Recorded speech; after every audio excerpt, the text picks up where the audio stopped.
We are just days away from celebrating Father's Day, and during this time, we keep in our hearts and our minds the hundreds of thousands of people who will be separated from their family and loved ones due to our broken immigration, deportation, and detention laws.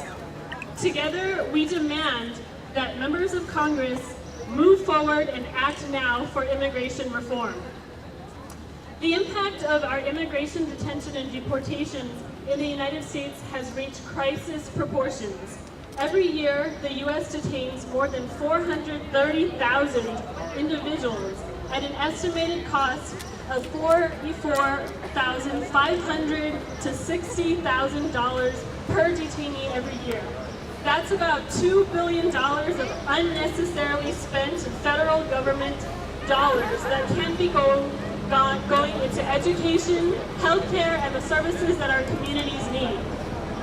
This money is unnecessarily spent to deprive our immigrant families of fundamental liberty and due process rights.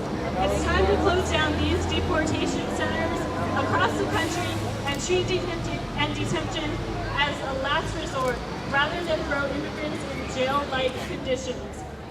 The immigration reform bill that is currently being debated in the Senate contains very important detention and reforms, such as prompt bond hearings, alternatives to detention in immigration jails, and oversight of our detention facilities.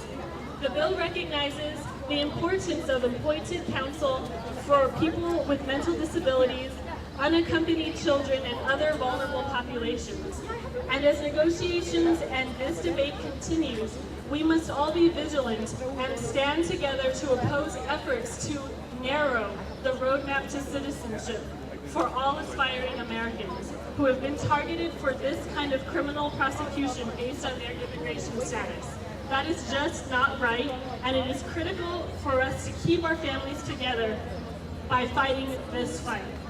The ACLU, along with our partners, we will continue to fight every step of the way to ensure that immigration reform achieves what the American people want: a roadmap to citizenship for immigrants and an immigration process that respects the civil rights and civil liberties of all of us. Thanks so much.